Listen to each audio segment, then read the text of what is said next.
오늘 말씀 주제는 제목처럼 안드레와 같은 제자에 대한 말씀입니다.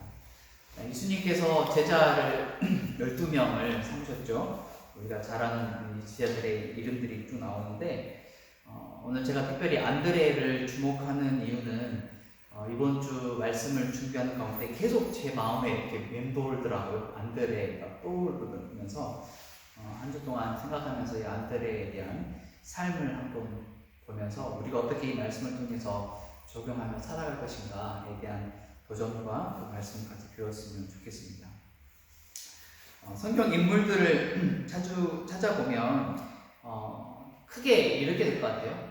영향력이 큰, 그러니까 비중이 많이 나오는 등장하는 내용들이 나오고요. 또 그 반대로 아주 소수의 장면으로 등장이 나오지 않는 그런 비중이 적은 역할로 나오는 장면들을 보게 됩니다. 예수님의 12 제자들 가운데서도 우리가 잘 아는 것처럼 가장 많이 빈번하게 등장하는 제자가 있죠. 바로 베드로입니다. 예수님께서 베드로를 통해서 교회를 세우시겠다라고 그렇게 말씀도 하셨고, 또 중요한 사건과 모든 일들에 보면 베드로가 등장하고, 또 심지어 성경에 베드로전서, 베드로후서라는 내용이 등장할 만큼 굉장히 비중이 큰 영향을 미치고 있는 제자이죠. 예수님의 수제자라고 알려지기도 한 만큼 중요하죠. 그런가 하면 오늘 함께 배울 말씀들을 나눈 이제 안드레에 대한 내용은 베드로에 비교하면 굉장히 적은 비중을 차지하고 있습니다. 성경에도 그렇게 많이 나와 있지 않고 적은 역할로 나와 있는 것을 보게 됩니다. 이런 말이 있죠. 음식을 먹을 때 양보다는 질이다라는 말을 하게 됩니다. 근데 안드레가 이런 표현은 굉장히 적합한 인물이라고 저는 생각이 듭니다. 비록 양처럼 많이 나오지는 않지만, 비록 소수 작은 부분에 기록되는 부분이지만 음식에 굉장히 중요한 질이 음식 중요한 것처럼 굉장히 나오는 그 역할들이 너무나 소중하고 너무나 중요한 역할로 나와 있다라고 보면 될 것 같습니다.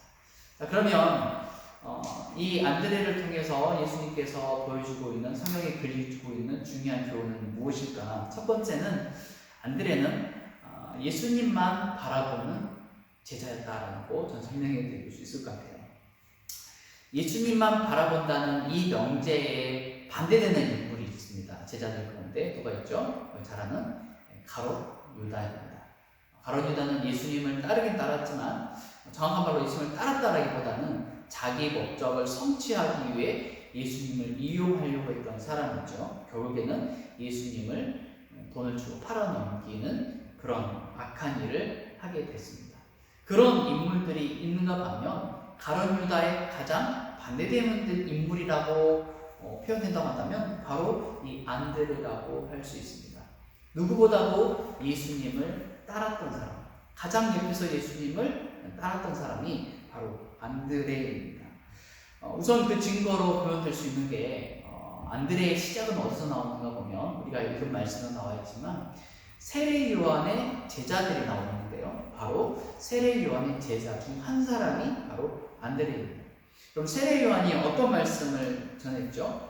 하나님의 어린이 아니신 예수님을 준비했던 사람으로 우리는 알고 있습니다. 읽은 말씀 가운데 요한복음 1장 29절에 이렇게 말합니다. 세례 요한이 하는 말인데요.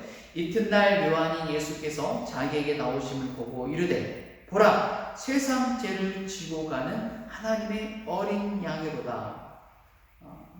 우리 잘 아는 것처럼 세례 요한은 요셉의 어머니 뱃속에 태중했을 때부터 예수님을, 마리아를 만났을 때 태중에서 뛰어놀았다고 그렇게 표현되고 있죠. 그만큼 예수님을 기다리고 고대하고 하나님이 준비된 그 예수님을 맞이했던 사람이 세례 요한이었습니다. 그 세례 요한이 예수님을 만났을 때 했던 고백이 무엇입니까? 보라, 세상 죄를 지고 가는 하나님의 어린 양이다. 하나님께서 이 땅에 예수님을 보내시는 그 목적과 그 이유를 누구보다도 명확하게 알았던 사람이었습니다. 성령으로 충만하기에 아무도 몰랐던 예수님에 대해서 몰랐던 그 장면을 세례 요한은 예수님을 보고 알았던 것이죠.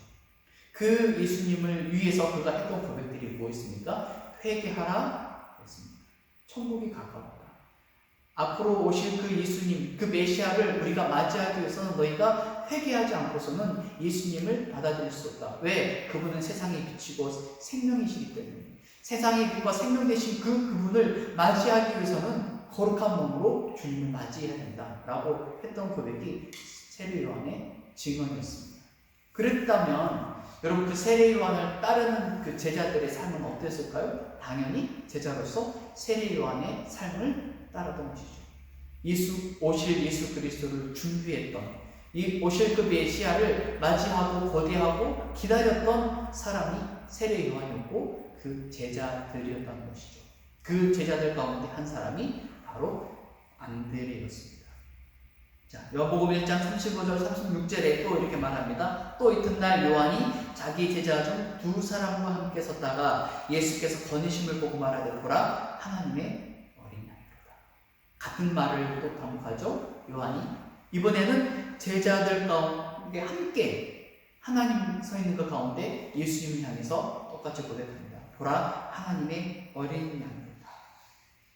이만큼 예수님을 향해서 기대하는 마음으로, 고대하는 마음으로 세례 요한이 예수님을 고백했을 때 그 간절한 마음을 듣고 이제 이렇게 말합니다. 요한의 말을 듣고 예수를 따르는 두 사람 중에 하나는 시몬 베드로의 형제 안드레라.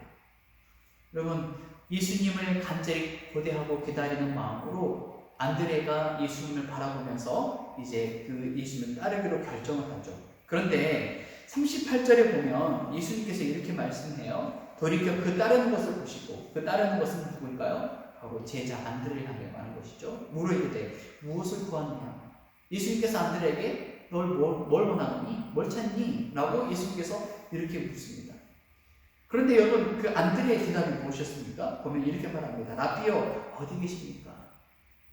쉬운 말로 표현한다면 당신이 머무시는 곳이 어디십니까? 당신이 사시는 곳이 어디십니까? 당신의 주소가 어디입니까? 여러분, 이 관계, 이 말이 굉장히 중요하다고 생각이 들어요. 누군가를 안다는 것, 누군가에 관심이 있다는 것은 그 사람이 어디서 지내고 어디서 사는지를 아는 것이 중요합니다. 우리 연애할 때, 처음 눈 맞을 때, 첫사랑할 때, 뭐부터 그렇게 해야 되나? 사시는 곳이 어디예요? 관심이 있기 때문에 물어보죠. 그 사람이 머물고 사는 곳, 그 사람이 거하는 곳을 알아야 그 사람과 계속해서 관계를 맺을 수 있기 때문이죠. 예수님께서 무엇을 원하느냐? 왜 이 질문을 하셨을까요? 그 질문을 했던 의도는 바로 안드레의 속마음을 예수님이 미리 알고 계셨기 때문이죠. 그렇기 때문에 이 안드레가 당신이 머무시는 곳이 어디십니까? 즉, 이 말은 나는 당신에 관심이 있고 당신과 함께하고 싶습니다라는 이 말로 표현할 수 있다는 것이죠. 그렇기에 안드레는 예수님의 제자로서 준비된 사람이라고 좀 할 수 있을 것 같아요. 저는 이 말씀을 보면서 이런 생각을 해요. 간절히 찾는 자가 나를 만날 것이다. 얼마나 세례 요한이 고백했던 대로 메시아가 올 것이다 라고, 메시아를 준비해야 된다라고 그렇게 말했을 때, 가르쳤을 때 그 제자인 안드레로서 메시아를 우리가 맞이하고 그 메시아를 우리가 기대해야 되는구나. 얼마나 간절하고 얼마나 고대했을까. 그 간절히 고대하고 기대했던 그 메시아가 지금 눈앞에 있는 거예요. 그분이 나에게 묻는 거예요. 너 무엇을 원하니? 그 메시아를 바라보면서 무엇을 원하냐고 했을 때 당신이 거하는 곳이 어디십니까? 그 간절히 부르시고 찾는 장면을 보는 것이죠. 요한복음 1장 41절 말합니다. 그가 먼저 자기 형제 시몬을 찾아 말하되 우리가 누구를 만났다? 메시아를 만났다. 스스로 고백하죠. 예수님이 스스로 난 메시아라고 말하지 않았습니다. 근데 안드레가 알았죠. 누구를 통해서? 세례 요한을 통해서 알았습니다. 하나님이 어린 양이라는 이 반복되는 이 선포를 듣고 이제 깨달았던 것이죠. 세례 요한 스승님이 말씀하신 그 준비된 메시아가 바로 구원자가 여기 있구나. 그것을 알게 되었고 안드레가 그 예수님을 향해 나아가죠. 우리 함께 말씀을 읽지 않았지만 예수님께서 무엇을 원하느냐, 무엇을 구하느냐라고 했을 때 당신 어디 계십니까? 라고 해서 예수님께서 뭐라고 대답했죠? 와서 보라. 그러면서 즉시 예수님을 따르는 안드레의 모습을 볼 수 있습니다. 그렇습니다. 안드레는 준비부터 예수님을 간절히 찾기를 원했고 간절히 만나기를 원했던 사람입니다. 이 제자들 중에 첫 번째 만났던 제자가 누구냐? 바로 안드레예요. 1번 타자예요. 안드레입니다. 간절히 찾는 자가 나를 만날 것이라는 이 말씀이 성취되는 순간이라고 볼 수 있죠. 우리는 예수님을 만나기 원합니다. 근데 많은 사람들이 예수님을 찾기보다는 예수님을 통해서 내가 원하는 것을 이루려고 하는 것들을 보게 됩니다. 심지어는 예수님을 이용하려고까지 합니다.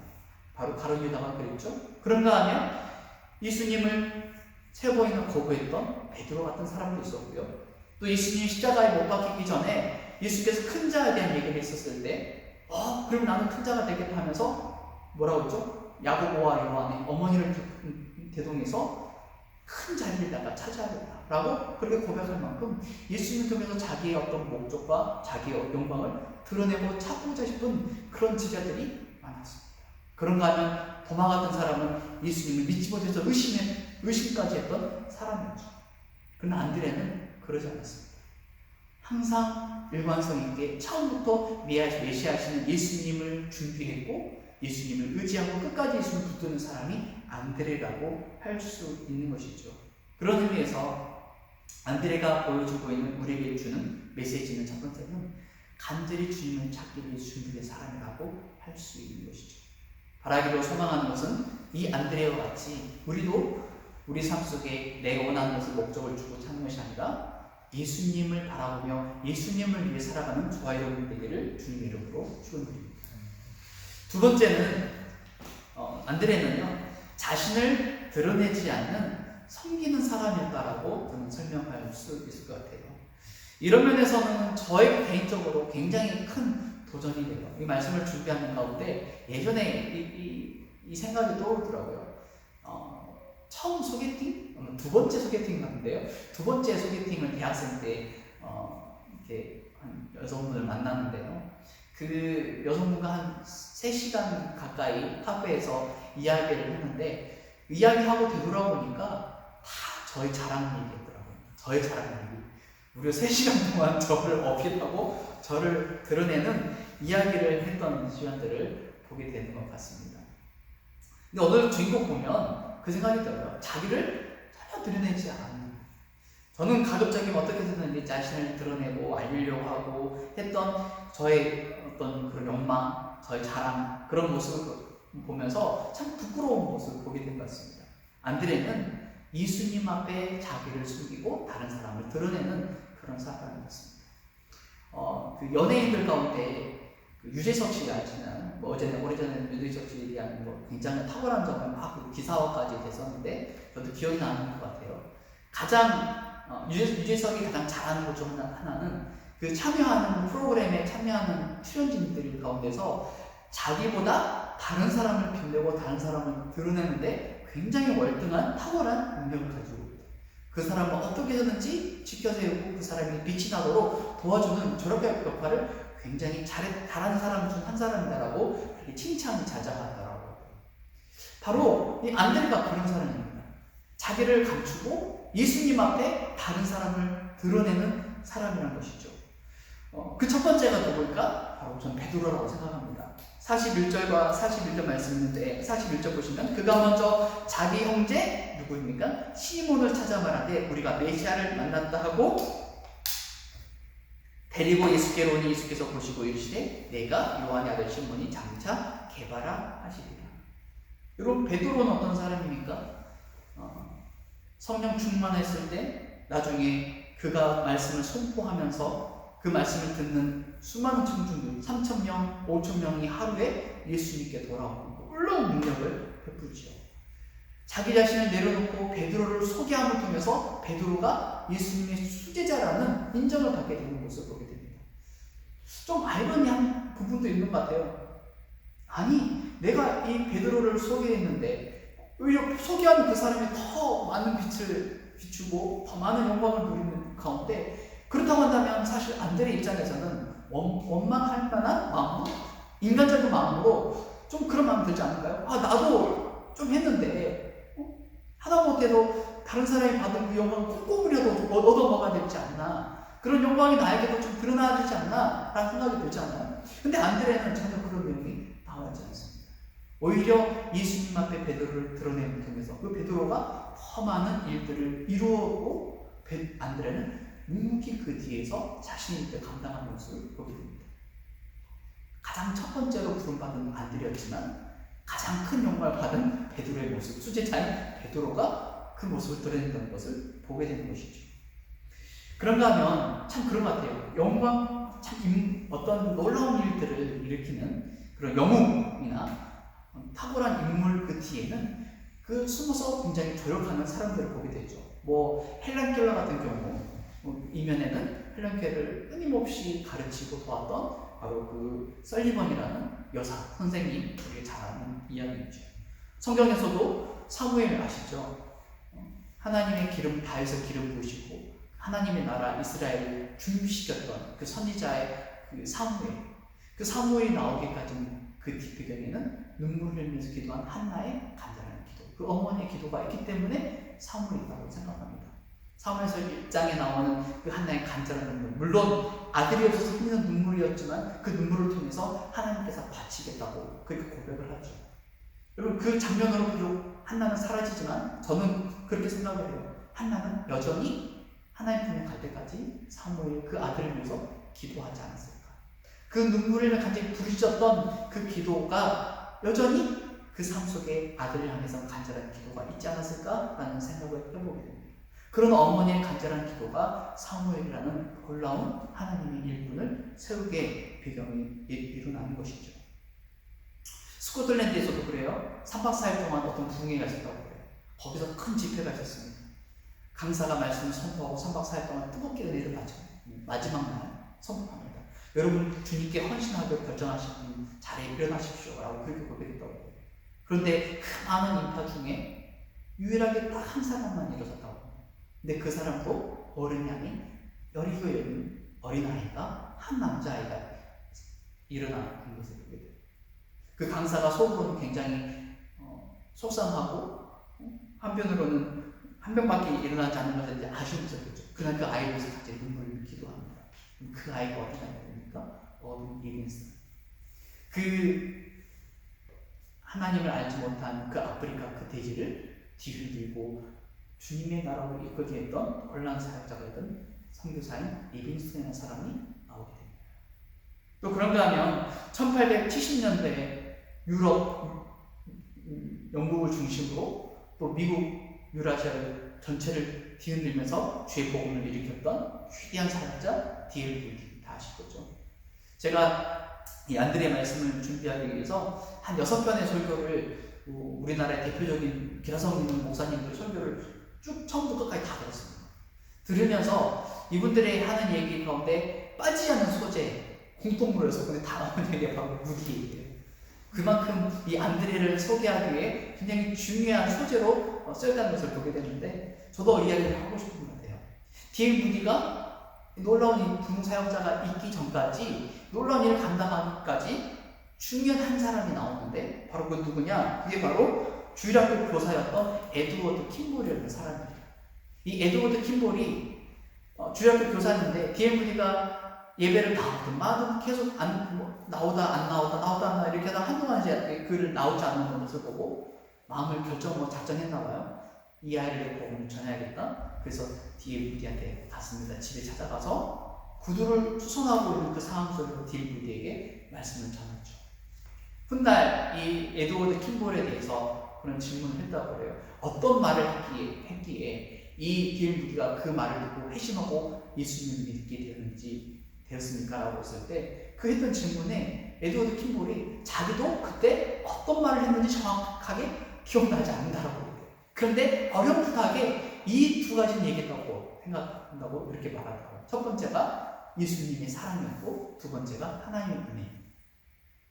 예수님을 향한 그 사랑과 하나님을 향한 그 은혜, 이 두 가지 메시지를 그저 자기도 기억나지 않지만 말을 선포했었고, 그 선포한 그 말로 인해서 이 D.L. 무디가 그 자리에서 성령의 역사하심으로 하나님의 귀한 부흥 강사로 세상을 뒤흔드는 그런 역사를 일으키는 위대한 하나님의 사람으로 변화됐다라는 얘기를 하게 된 것이죠.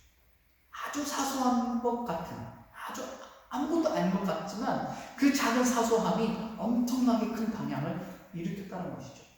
안드레가 그런 일을 했던 사람입니다. 순수한 마음으로 예수님을 메시아를 만난 그 감격과 그 흥분된 그 마음을 가지고 자기 형제였던 베드로에게 예수님을 소개해요. 그저 예수님이 우리에게 메시아라고 소개했던 그 장면이 베드로의 인생을 바꿀 뿐만 아니라 베드로를 통해서 하나님의 교회를 일으키는 놀라운 위대한 일들을 만드는 인물로 세워졌다라는 것이죠. 성경을 보면 안드레가 베드로를 예수님께만 이끄는 것만이 전부가 아닙니다. 우리가 잘 아는 오병이어 사건이 있죠. 오병이어 사건 하면 어린아이, 그리고 보리떡, 물고기 2마리, 보리떡 5개, 이 사건을 기억합니다. 예수님께서 빌립에게 먼저 물었던 장면이 있죠. 베드로에게 우리가 어디서 이 떡을 사서 먹이겠느냐라고 했을 때 그 말을 빌립이 뭐라고 말합니까? 우리에게 입이 깨나려만 있으면 이 사람을 먹일 수 있습니다. 근데 예수님의 질문은 뭐냐면 이거였어요. 어디서 떡을 사서 이 사람들을 먹이겠냐? Where? 어디냐? 예수님 질문은 where예요. where? 어디냐? 그런데 빌립은 뭐입니까? How much? 얼만큼 필요합니다. 이만큼 필요합니다. 물론 이 질문에 대해서는 인간적으로 얘기할 수 있는 가장 최선의 답이라고 생각합니다. 과학적으로, 합리적으로, 우리가 생각하는 이성적으로 가장 최선의 답이라고 생각합니다. 이 사람을 먹이기 위해서는 그만큼의 돈이 필요하니까요. 가장 합리적이고 가장 정확한 대답이라고 할 수 있겠죠. 수학 측면으로 말하면 100점이라고 할 수 있겠죠. 그런데 성경에서 가르치는 부분이 뭐랄까요? 100점이 될 수가 없어요. 그 질문을 통해서는 답을 얻을 수 없어요. 인간적인 생각으로 얻을 수 있는 답은 없다라는 거죠. 이 질문에 대해서 답을 푼 사람이 있습니다. 예수님이 이 질문을 푼 사람이 누구예요? 답을 푼 사람이 안드레. 어디서 이 떡을 사서 먹겠느냐? 그랬을 때 안드레가 뭐라고 대답하죠? 제자 중 하나고 시몬 베드로의 형제 안드레가 예수께 여짜오되 이렇게 말합니다. 여기 하나이라 했습니다. Here. 주님 여기 있습니다. 여기에 아이가 있는데 이 아이가 보리떡 2마리와 보리떡 5개가 있습니다. 이렇게 대답을 해요. 근데 어떻게 할지는 모르겠지만 예수님께로 이 아이를 데리고 손을 잡고 안드레가 예수님한테 데리고 나오죠. 여러분 여기서도 반복된 장면입니다. 안드레가 베드로를 소개하고 예수님께 이끌었죠. 여기도 마찬가지예요. 여기서도 마찬가지 안드레가 아주 작고 여린 아무것도 아닌 같은 이 아이를 예수님께서 이끌고 나와요. 여러분 근데 이 아이가 이 아이를 통해 예수님께서 어떤 일을 합니까? 오병이어 말 그대로 수많은 사람들이 먹고 12방주리에 차고 넘치는 놀라운 기적과 같은 역사를 이루게 해주요. 방법은 모르지만 예수님께 가면 예수님께 답이 있다는 것을 안드레는 알고 있었던 것이죠.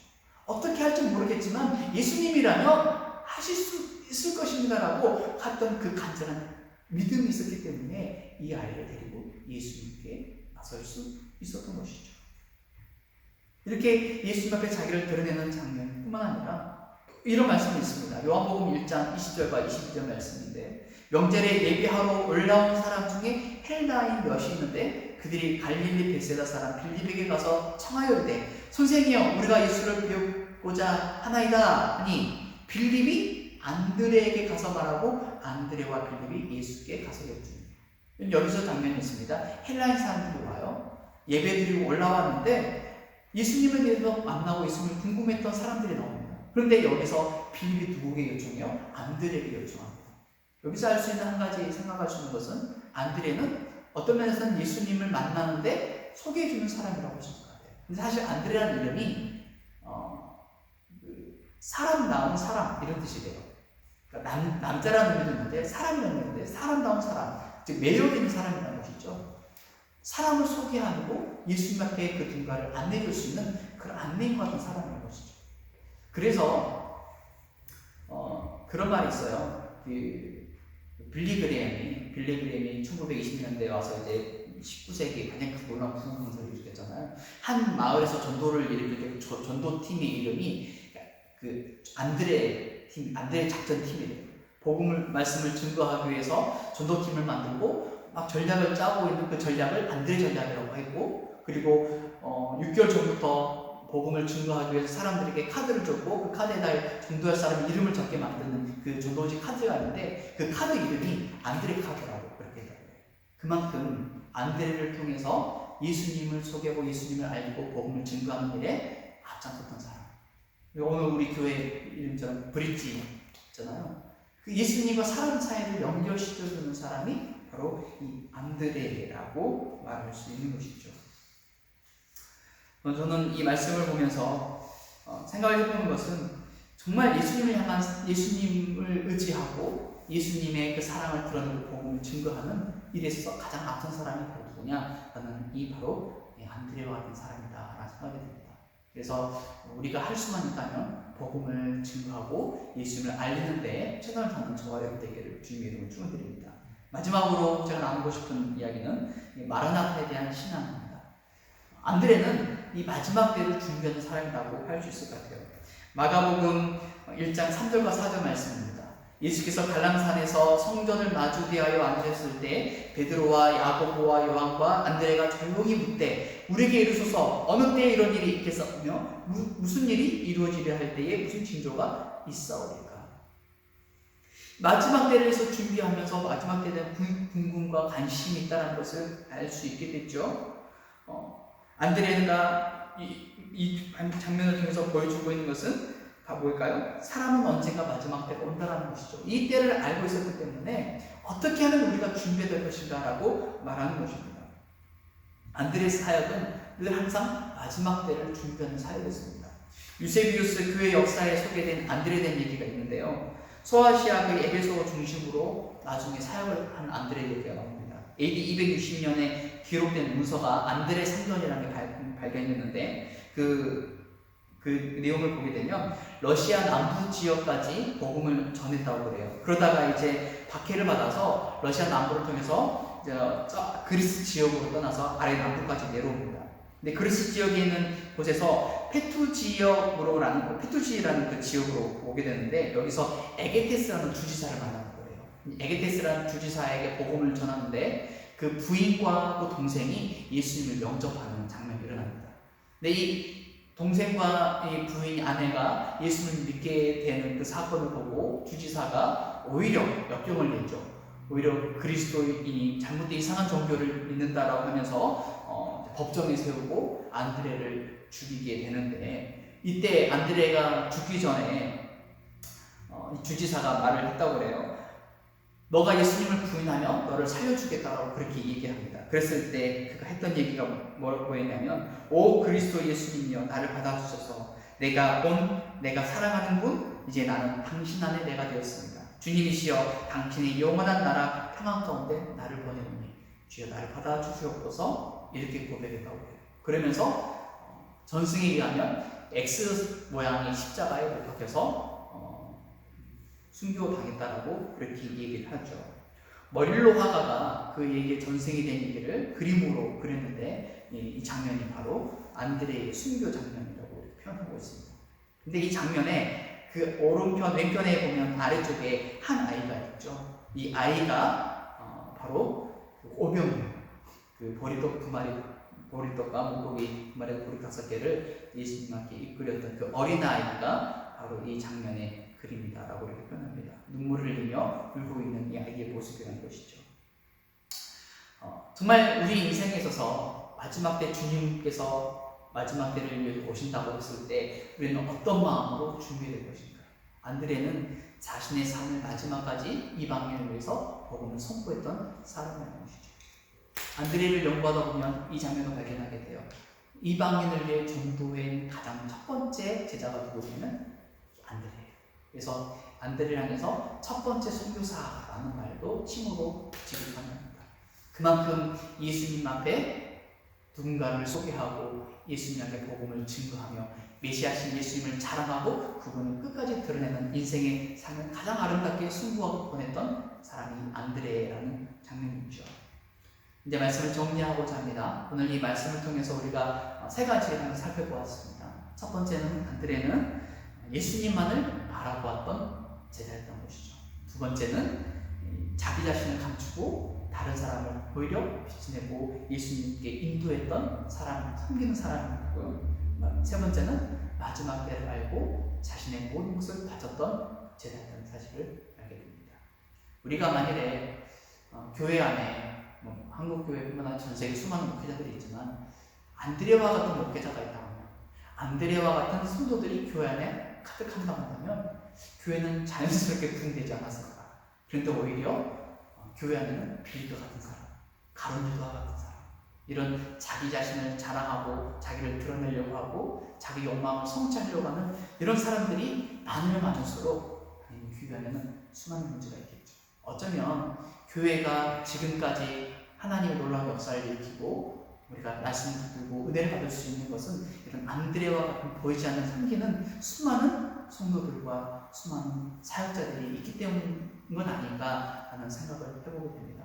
우리 교회가 비록 아직은 성도가 없고 연약한 상황이지만 우리가 이런 안드레와 같은 마음으로 정말 주님을 의지하고 마지막 때를 준비하고 교회를 사랑하고 섬기며 복음을 전한다고 한다면 우리 교회도 분명히 때가 됐을 때 하나님께서 부흥을 주시고 하나님의 마지막 때를 준비한 아름다운 안드레와 같은 제자가 되지 않을까라는 생각을 해보게 됩니다. 이 한 주 동안도 우리 안드레를 생각하면서 주의 복음 부끄러워하지 않고 말씀을 전하는 아름다운 믿음의 성도와 되기를 주님의 이름으로 축원드립니다. 기도하겠습니다.